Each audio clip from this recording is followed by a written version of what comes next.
വ്യാജമായ പ്രചരണം നടത്തിയാലൊന്നും ഒരു കാരണവശാലും ഈ ജനവിരുദ്ധ നയങ്ങൾ സാധാരണക്കാരായ വോട്ടർമാർ മറക്കില്ല.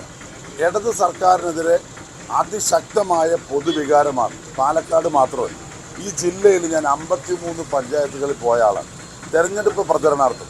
അവിടെ എല്ലാം പ്രതിഫലിച്ചത് വരുമാനമില്ലാത്തവർ, തൊഴിലില്ലാത്തവർ, വിലക്കയറ്റം കൊണ്ട് പൊറുതിമുട്ടിയവർ, ജീവിത സാഹചര്യം ദുസ്സഹമാക്കിയ ഈ ഇടത് സർക്കാരിനെതിരെ പ്രതികരിക്കാനാണ്.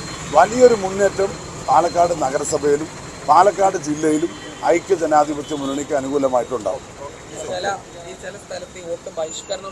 ഇപ്പോൾ പാലക്കാട് മെട്രോ നഗറിൽ, അതായത് പ്രായരി പഞ്ചായത്തിലെ മെട്രോ നഗറിലാണ് 100 കുടുംബങ്ങൾ കുറച്ചു കാലമായിട്ട് കുടിവെള്ളം കിട്ടാത്ത പ്രശ്നമുണ്ട്. അത് ഞാൻ വിളിച്ച് സംസാരിച്ചിട്ടുണ്ട്. അവർക്ക് ഈ ഇലക്ഷൻ കഴിഞ്ഞ് കഴിഞ്ഞാൽ കുടിവെള്ളം എന്നുള്ളത് പ്രധാനപ്പെട്ട കാര്യമാണ്, അത് പരിഹരിക്കാമെന്ന് പറഞ്ഞിട്ടുണ്ട്. അവരുമായിട്ട് സംസാരിച്ചിട്ടുണ്ട്. അവരുടെ വോട്ട് ബഹിഷ്കരണം പിന്നെ അവർ അതിൽ നിന്ന് പിൻവാങ്ങും തന്നെയാണ് അവിടെ നടന്നത്. ഞാൻ അങ്ങോട്ട് നേരിട്ട് പോകുന്നു.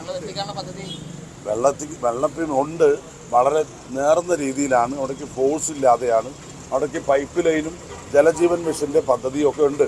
പക്ഷേ ഇപ്പോൾ തീരെ വെള്ളം കിട്ടുന്നില്ല എന്നുള്ള പരാതിയാണ്. എന്തായാലും തെരഞ്ഞെടുപ്പുമായിട്ട് ബന്ധമില്ല, അതെല്ലാം പരിഹരിക്കേണ്ട കാര്യമാണ്. അതെന്തായാലും പരിഹരിക്കും.